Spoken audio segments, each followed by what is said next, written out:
Once again, we want to welcome you to Moving Forward with Young Voices. Very happy to have you aboard today, and we're happy to welcome Rachel Johnson. She is here as a Young Voices contributor. She also works at a Washington, D.C. think tank where she focuses on issues related to healthcare. Rachel, great to have you on the show. Thank you. Great to be here. Appreciate you having me. Do you want to take just a second, tell us a little bit about who you are and what you do, and then we can dive into your wonderful article. Absolutely. Yeah. So I work at a Washington, D.C. based think tank, like you said, where I work in government affairs. And a lot of that work involves areas of health policy. So I'm excited to, write about areas related to health policy with Young Voices. Excited to be here. All right. So I'm looking at this article from freethepeople.org.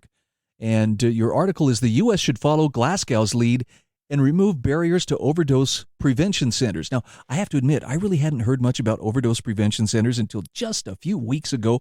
For people hearing about it for the first time, what exactly is that?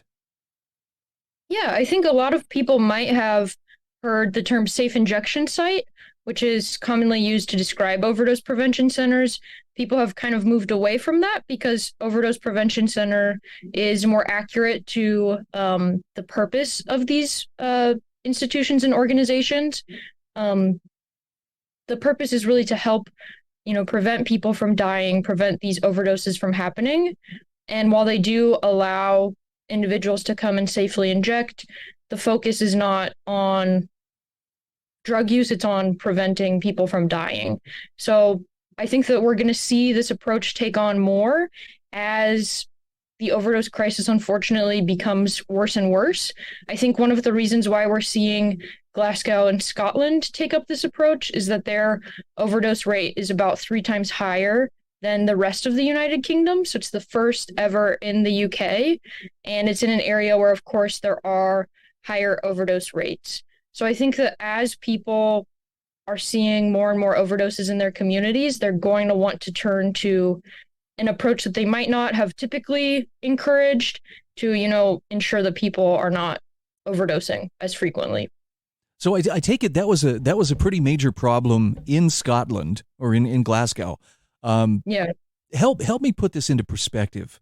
I know that as long as there have been drugs, there's been danger of overdose, but is that likelihood of overdose increasing? It seems like we hear an awful lot about fentanyl and other very, very powerful drugs today that make overdose more likely. Is that real, or is that just a perception based on availability bias?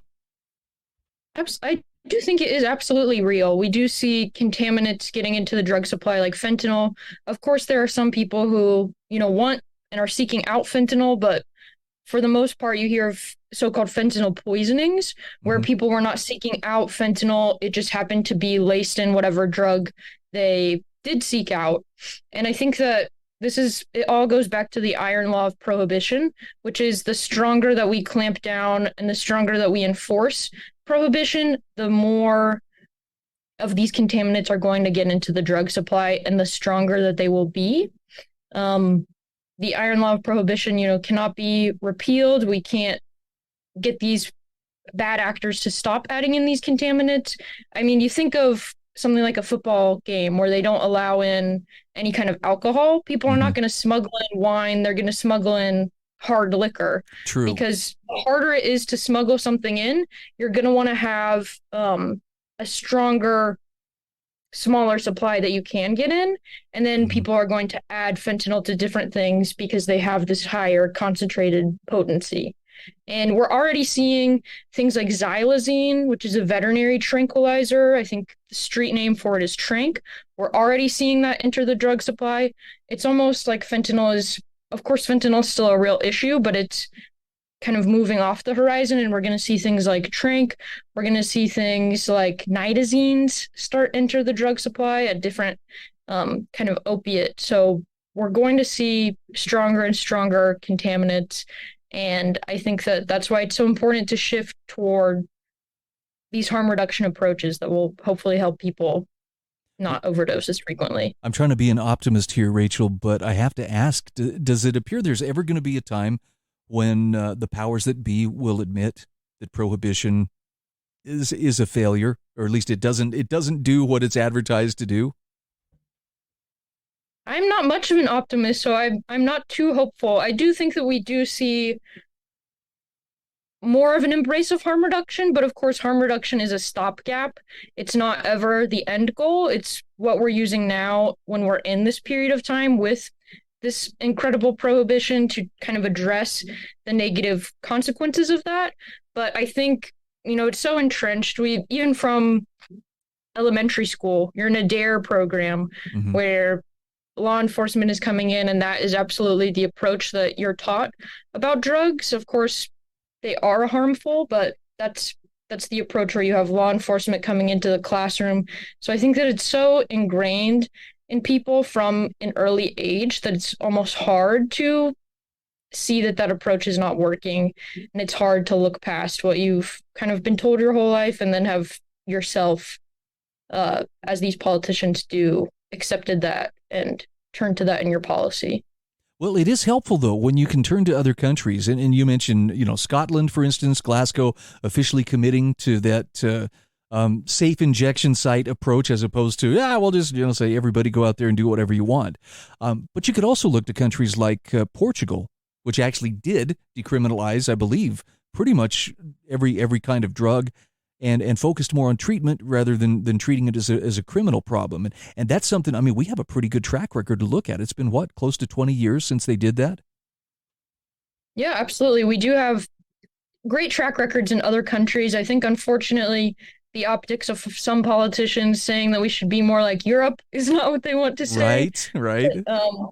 Just culturally, that's not something that some circles like to accept. But we do have, the data that has shown that this is an approach that works. And I think as we have more and more, it's going to be harder to continue to dismiss this. I think even some of the officials in Scotland noted that, they have to work really hard to ensure that this new overdose prevention center that they will set up is successful, because it will serve as another model for the rest of the world. And of course, it's not just other countries. I mentioned in the article that there are currently 2 overdose prevention centers operating in New York City, although they're being threatened. Local officials are threatening to take action against them, which is why we do need to remove these barriers. But they opened in late 2021 and have already reversed over 1,000 overdoses. That's 1,000 people who would have been dead had these centers not been operating. So I think more U.S. states even are looking at taking these actions that are currently some seen as federally illegal, but as they have more success, 1,000 overdoses reversed, it's going to become even harder to deny that it's an effective solution. Well, I'm going to be watching this with a lot of interest. U.S. officials get pretty set in their ways. I think that's probably true in most areas, but if we can point to something that actually works, and it sounds like these OPCs in Scotland are a very viable way to do things, I can only hope that eventually we wear down the folks in power in Washington, D.C., who seem very reluctant to give up even, a molecule of that power. Yes, absolutely. Completely agree. So have other countries outside of the UK, for instance, have they been looking at this as well? I imagine the US can't be the only one, trying to find solutions to this. Of course. Canada, I think, is operating the highest number of overdose prevention centers in the entire world. There's something like 147 sanctioned overdose prevention centers, so ones that are operating legally. Of course, I'm sure that there are more operating without that sanction. We see 38 in Canada, our neighbors. We see them to be incredibly effective there. And I think as, like I've said, more and more countries adopt this, we're going to become part of that. And it's going to be hopefully something that will continue to help save people's lives.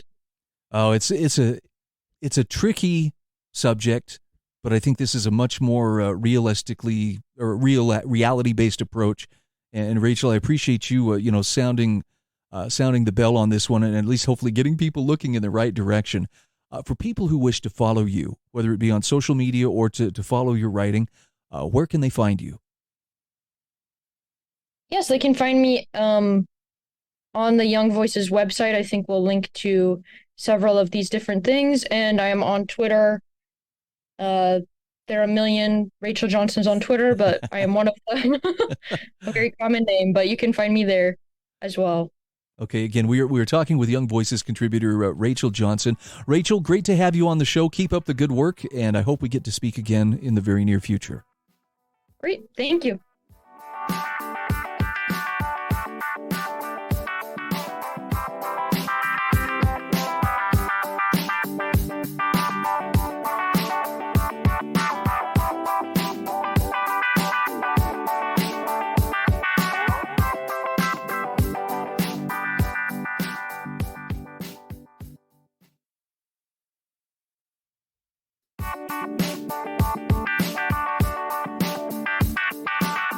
Welcome back. We are welcoming Erik Suarez to our second segment today on Moving Forward with Young Voices. Erik, great to have you on the show. For people who are meeting you for the first time, take a couple of minutes here and just tell us a little bit about yourself. Yes, I'm an international student from Penn State. I graduated in economics and international relations. I was born in Venezuela, but I also live in Peru, and I have been an activist and writer about Latin America and Latin American issues for the last 2 years.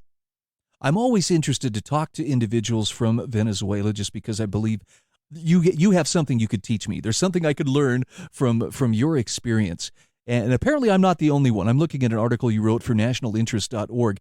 Apparently Alexandria Ocasio-Cortez needs a reality check on Venezuelan sanctions. Tell me about what she is saying. What is she getting wrong that she needs to get right on? Well, the main thesis of her argument is that U.S. sanctions, and specifically the Trump era sanctions designed, between parentheses, by Marco Rubio, have been the cause of Venezuelan mass migration to the U.S. And in her view is that because of these sanctions that have been imposed on Venezuela, had led to the collapse of the country and therefore have forced thousands of people to leave Venezuela and then not come through the southern border.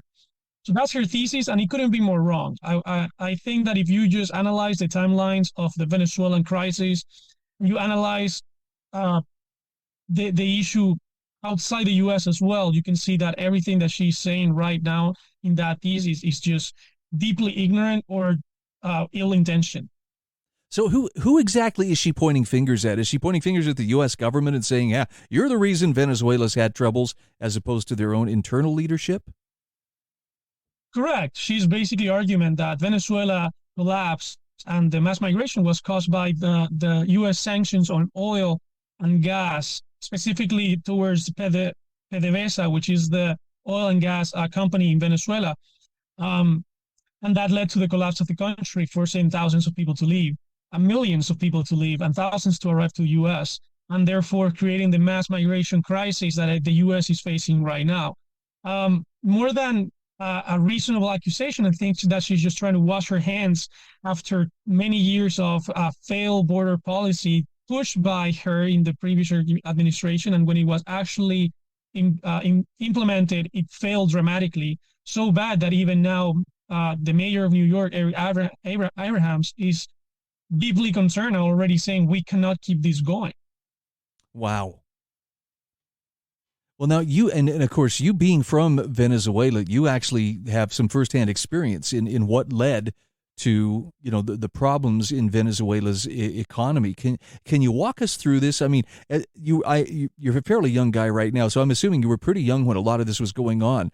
How aware were you of some of the decisions that were being made, at the national level of leadership that would end up affecting everybody? I think that in my case is very, very interesting because for me, it has been like a retroactive learning of things that I went through. So I remember experiencing the society and how society was changing, but I didn't understand it. And then when I grew up and I learned more about, and I started studying more, I look back and I realized, okay, now I understand why things went the way they went through and why society and my surroundings were reacting that way. So it all starts when the socialist policies started by Hugo Chavez start affecting the country in the sense that it made the country heavily dependent on oil and gas. And then a lot of social programs pushed by socialist policies were dependent on oil and gas. It came to a point where more than 90% of the Venezuelan economy was dependent on oil and gas. And under this, let's say, a scenario, what ended up happening is that while Chavez was in power, the prices of oil and gas were very high. It was a bonanza of money and revenue coming in. There was a lot of corruption, but the amount of revenue that was entering the country was good enough that the politicians and could get money for themselves, but still fund very big social programs. And then the crisis starts after the oil prices go down dramatically, and a lot of these social programs end up forgotten, and there's no money to fund many things, and other socialist policies starts happening.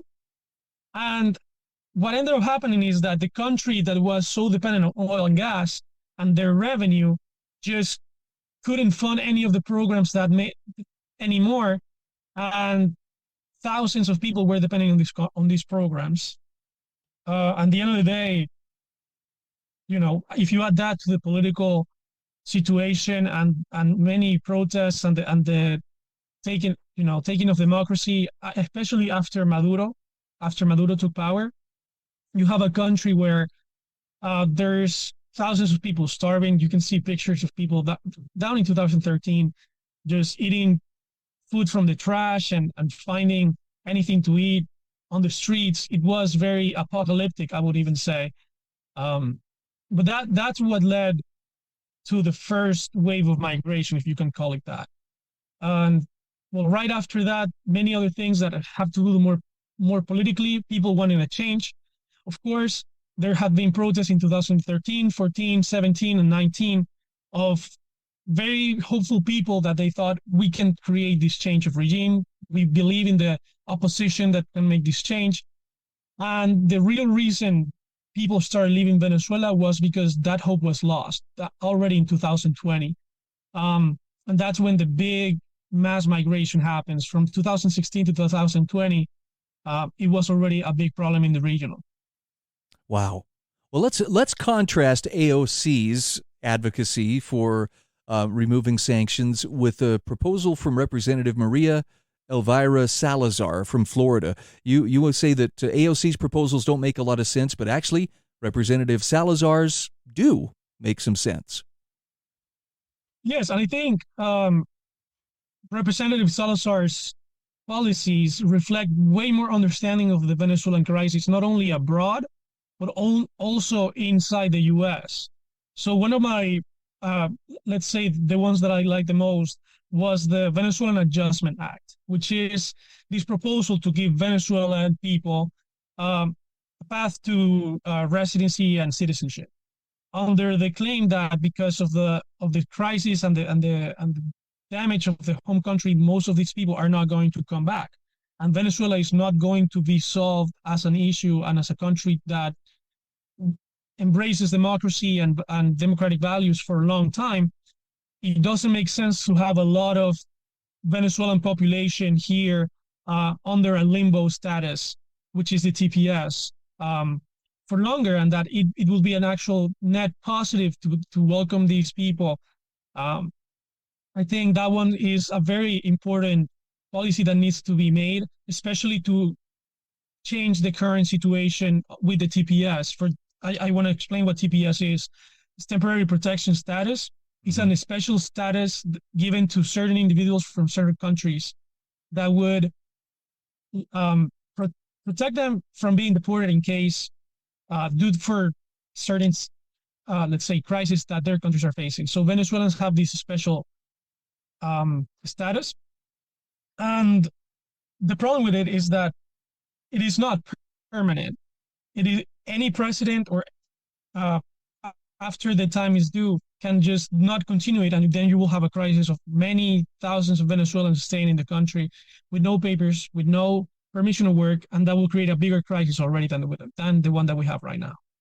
All right. Again, we are talking with Erik Suarez. He is an international relations graduate from Penn State University, focusing on Latin American politics. He's also a contributor for Young Voices. And Erik, for people who wish to follow your work or would like to follow you on social media, where can they find you? Yeah, my handle for both Twitter or X, whatever you want to call it, and Instagram is at Erik Suarez M. Okay, very good. Erik, great to visit with you. Let's talk again soon. See you soon.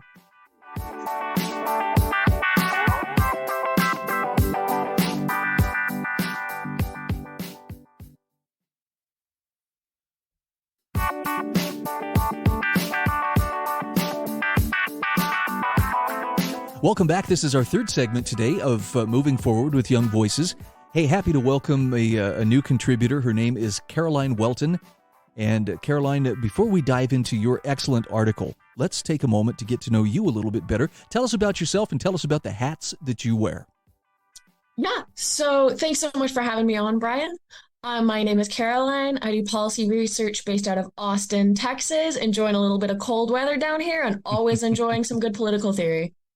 I'm looking at an article you wrote for TexasPolicy.com about how Austin taxpayer money is being used to hire lobbyists who support more government. And on the first of all, I got to tell you, I'm relieved to hear that where I live in Idaho is not the only place experiencing this. Apparently, this is going on other places. But how do you deal with people who want to grow government and are willing to use taxpayer money to make it happen? Well, Brian, that's a great question. As you probably know, city governments spend way too much money. We often will look at how much more the city budgets grow than what they really need, even based on reasonable inflation. Texas is growing a lot. So we can look at population plus inflation, which is a pretty good conservative budget level. And based off this metric, the conservative budget level for Austin would have been 3.41%. Austin's growing to 4.62%. And they are using taxpayer-funded lobbyists to lobby for more money to keep growing this budget. Interesting. Now, let's put this in perspective as far as how big of a city is population-wise is Austin? Austin's got about 3 million, I want to say. I am not the expert on that, but it is growing. Big tech sector. Always happy for new friends, but I want to make sure that we're remembering the proper ends of the city's jurisdiction. Oh, here. And can you give me just kind of a ballpark idea? When you talk about their budget is going up by, 3%, 4%, it's continually going up. How big of a budget are we talking? I assume that for a city that size, you're probably in billion-dollar territory. I don't know that number off the top of my head, but you are correct that it is in the billions. And Brian, the crazy thing about that budget is that it's being spent on things that Austin taxpayers don't want their money going toward. Austin is not funding their law enforcement. They're not funding emergency services. They're not funding the proper ends of city governments. Instead, they're funding things like climate change. They are funding increasing civil regulations. They are funding things that do not reflect the interests and needs of their constituents. Wow. And you've nailed it. This is a very big concern. Okay, here's my basic civics lesson for everybody on a thumbnail sketch, and that is government exists to protect your rights. In fact, your rights are what limit government's power over you. So when you have people using taxpayer dollars to fund the growth of government for the sake not of protecting your rights, but of increasing your obligations to government, you can see why that would be a bit of a problem, at least for people who appreciate limited government and more personal freedom and responsibility. That's right. And Brian, the numbers back us up on this. The Texas Public Policy Foundation did a poll February of this year where we asked people if they supported taxpayer money going to support lobbyists, and nearly 9 in 10 people polled, these were likely voters, they oppose the use of taxpayer-funded money to lobby the government. So when you hear arguments from cities saying that they are the ones who are closer to Texans' hearts, who have more knowledge of their sympathies, of their interests, this is not true. They are not lobbying for the expressed desires of Texans. Yeah, in fact, as you point out in your article, it sounds like a lot of times the lobbyists are lobbying for things that the citizenry itself really isn't doesn't want and they're not ready to accept, but hey, we're showing up with money and, trying to entice lawmaking bodies or at least regulatory bodies to do our bidding. Who are the lobbyists, or at least what's the makeup of some of these special interest groups that are using these taxpayer dollars? Well, Brian, I'm not here to call anyone out by name, but a lot of what we do see a lot of the time is that cities will have their government affairs relations, which there is a proper end for conveying information. But they often will also extend to lobbying. You'll see some associations that tend to lobby for larger government, for more spending, for more of a liberal agenda. And it's through these types of groups that you generally see opposition to bills that have very popular support. Yeah, as you point out in your article, it's a big problem when you're using taxpayer money to hire lobbyists who are there to advocate for the system as opposed for the people themselves. And I guess, I don't know, maybe people forget, they blur that line. Well, we are the government. No, you're not. Just don't. Something that I'm sorry, go ahead. Don't pay a ticket and you'll learn very quickly. No, you're not the government. Oh, well, I excused myself. No, you didn't. For sure. Something that I always like to remind people of is that city governments exist for a pretty limited scope of things. You want your city to be providing law enforcement. You want them to be providing emergency services. You want them to be maintaining roads. Cities are not even providing these functions. And in fact, the cities really are creatures of the state. Texas created the cities. We have our local government code to regulate these cities. And if the cities are trying to, act in these areas where they don't actually have jurisdiction, that is not serving the interest of the people. Very true.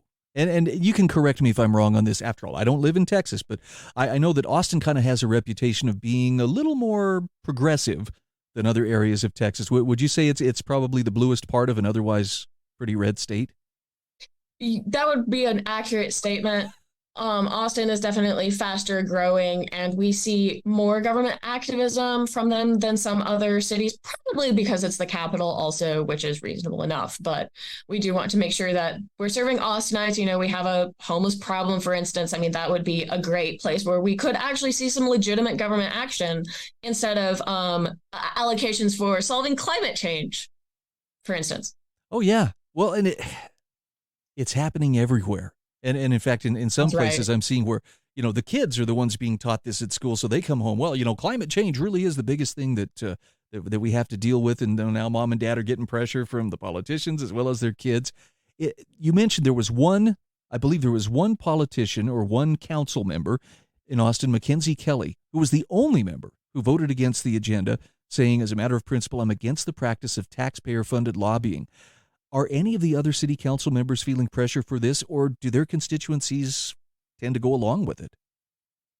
The council member you noted is kind of the one conservative holdout on Austin City Council. Most of Austin does vote pretty blue, so you're not going to see much pushback. Okay. It's a hard battle. It's got to be lonely. I mean, it does mean that there's a lot of good work to be done, though. Much room for improvement. Right. And I appreciate the optimistic approach that you're taking here.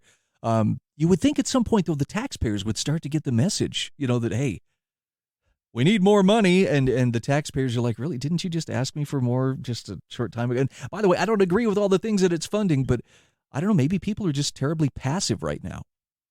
Well, no, and I think this comes back to the core issue we're talking about, which is these taxpayer-funded lobbyists.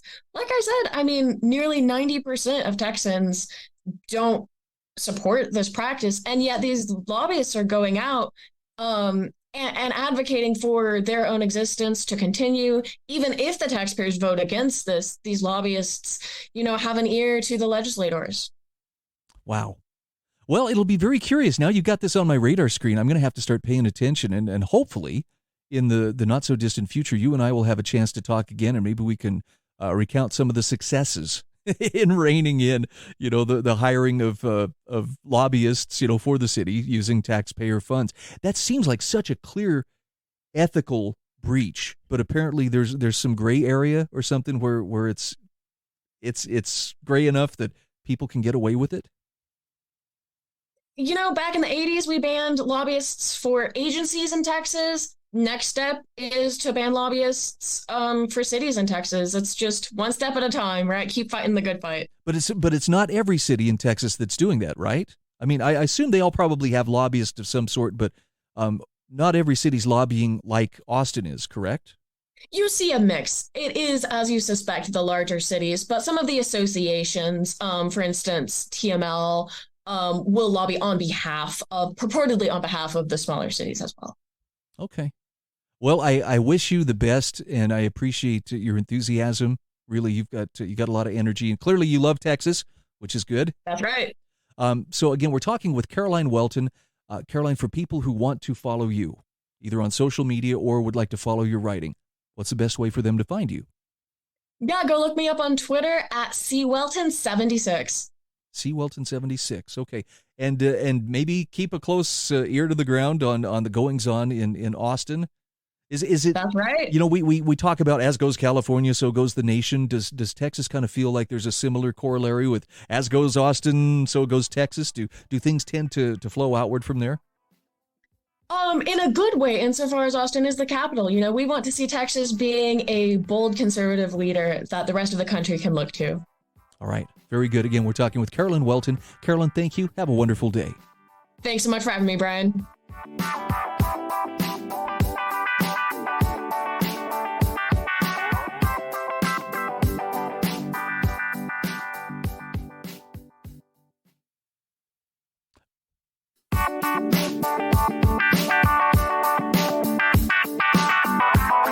Welcome back to Moving Forward with Young Voices.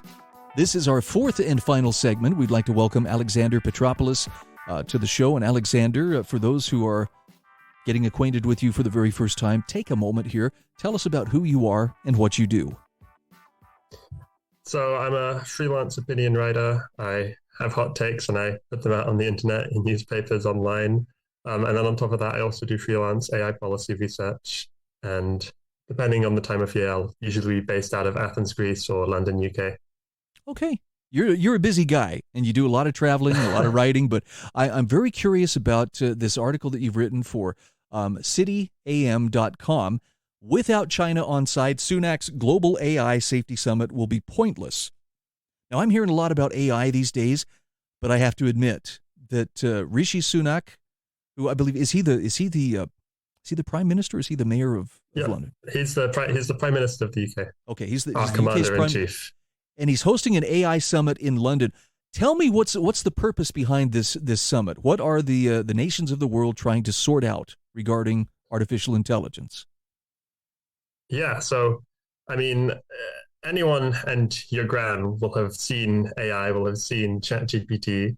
And I think when the world leaders saw ChatGPT and what it can do in March, it sort of accelerated a timeline that we've been talking about for a while, which is this could get dangerous one day. And if it does, we're not prepared for that. So that's what this summit is all about. It's essentially saying, look, the technology right now isn't dangerous, but is close to being dangerous. And we're nowhere near prepared in sort of having a framework, having a set of regulations, having a plan of what to do about it to make it sure that it doesn't get to that state.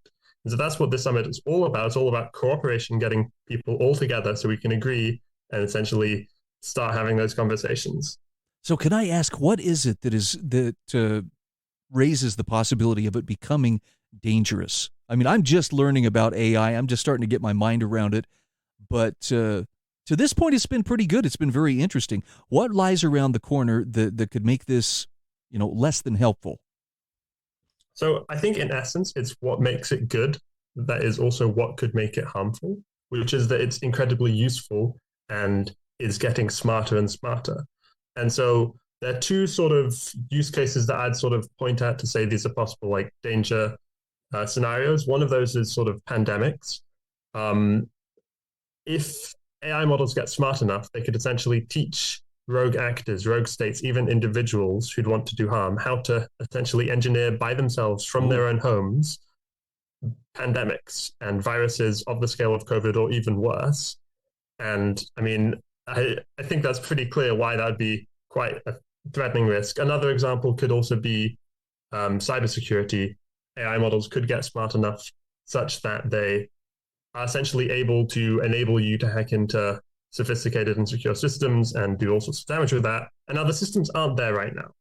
But the point is that we've seen how smart and how much smarter these systems have gotten over the past few months. And the real key is we're chucking in so much investment into these labs, billions and billions of dollars going into these AI labs that's just going to make these models get smarter and smarter. And to be honest, the rate of improvement is almost accelerating. And so this summit is all about being prepared for where we're going. Isn't that interesting? I mean, look, I just was made aware of this in the last couple of weeks, but as I mentioned, I've been learning a little bit about using AI to generate content and just learning how to pose a proper query to it and so forth. But Alexander, I've been shocked at how within the space of a couple of weeks, what was, the premier program to use suddenly is not. That's how quickly things are advancing. I mean, it's not a matter of, well, and then a couple of years later, somebody came up with a better version of it. No, it's like in days or sometimes weeks. And it's because it's learning. Yeah, and it's because it's learning. It's because, you just got to follow the money. And there's a lot of money to be made out of AI, right? It's an incredibly valuable tool, as I'm sure everyone realizes. And so because of that, where investors see money, they are investing and really accelerating the time frame. And where this really gets at is that these sort of issues that we're talking about, right, like biosecurity, pandemics, or cyber attacks, they're not something that you can sort of deal with your own country and make sure your own country is secure and be safe. It's really a global issue, because unless we get this right everywhere, we're never going to be safe. Wow. I can see the dilemma here, though. I mean, it's where this is a self-learning type of intelligence. I could see where that line could really be very. It could be very hard to see as far as, well, when do we cross that threshold? And yet, it sounds like there's a race of sorts. Maybe I'm wrong in using that word, but is it safe to say China and the U.S. both are doing their best to develop AI, for their own advantages? I think that's a really accurate framing. And not just China and the US, but even companies within the US are racing between each other. And so that really poses big questions of, if we're racing, are we sort of cutting corners on safety? And are we perhaps pushing the capabilities, pushing the abilities of these models faster than we're pushing our ability to control them and to and keep things safe? And, when it comes to China, we've done the best that we can to rein them in. The Biden administration just last week put in another range of export controls, sort of tightened them up to stop chips going to China. But even within that, there is chip smuggling happening. So these really powerful AI chips that you need to train these really sophisticated models are being smuggled out of the West into China. And wow. The rate of this smuggling is probably only going to increase. I mean, that's like, if you told me a year ago that people would be smuggling tiny chips, right, I'd sound a bit crazy, right? And I'd say like the National Security Council was concerned about the smuggling of tiny chips into China, right? Right. But that's where we're at. Well, and you point out in your article that the advances are taking place fast enough that it takes less of these very highly advanced computer chips, these faster computer chips, than it did, even a short time ago. So you point out, like at that pace, in 3 years, training a model that would have previously taken 1,000 state-of-the-art chips would only take 64. That's pretty impressive. Yeah. So this is exponential growth. I mean, I used to be afraid of saying that, but after COVID, I think everyone understands a lot better exponential growth. But yeah, we're essentially doubling, 2.5 timesing how efficient we are with these chips every year through the algorithms. And then also we're making these chips denser. We're making them more powerful. We're constructing them more efficiently. And then we're also getting access to larger quantities of data. And so you have all three of these multipliers that you then stack together, and it creates a quite what can look sometimes scary rate of progress. But what's important is that I'm very optimistic about the state of governance, about the state of AI policy, because look at all these countries coming together for a summit. Look at all these countries. If you told me a year ago that you'd have the White House putting out executive orders on AI policy, and you'd have Kamala Harris coming to the UK along with world leaders around the world to discuss and decide how we're going to deal with this, I'd have told you that's baloney, right? But it's happened. In fact, wasn't it just this happened. last week that just recently the Biden administration issued those executive orders? Yeah, exactly. And these executive orders covering this wide range of risks, covering these sort of scary risks of, bio risk and potentially hacking, and like all the way up to the existential scale, and also putting in place the resources we need to tackle even more moderate risks like bias and like misinformation. The really important things that are happening is that there's recognition from our politicians this is a problem that we need to tackle. There's consensus, and thankfully this isn't becoming a politicized issue. And also money is being put into the right place. Where it was previously just money being thrown at making things smarter, now we're seeing money being thrown at the research community to make it safer. And that's something I think that everyone can really get behind. Alexander, we've got about 1 minute left here, but I have to ask you, given how AI learns and develops, is it wishful thinking to think that there are certain types of certain subjects that can be controlled or kept from it or made off limits? I think that, so to answer your question, it depends how you train it. So if that information is in the training data, then no matter how hard you try, there's no way you can really finesse and fine tune and squeeze the final model to suppress that. It's quite vulnerable to being adjusted and tweaked and tuned. So it really comes down to making sure we're training things on the right data, to make sure we're training things securely from the beginning. Now, I'm confident that we will be able to come up with solutions and tools that can help us control the outputs of these models. But it's not just as simple as putting a filter on it. And it's not just as simple as just saying, please don't output this, because you can just flip that script and say, please do output it. It's quite a technically challenging problem, but we're putting a lot of money into solving it, and all the eyes are in the right place. All right, again, we are talking with Alex Petropoulos. He is a contributor to Young Voices. And Alex, for the sake of those who would like to follow your writing or otherwise contact you or find you on social media, how could they do that? I'm at Alex T. Pet, Alex T. P-E-T, on Twitter mainly. Find all my hot takes. All right. Alex, thanks so much. I hope we talk again soon. Thank you. It was a blast.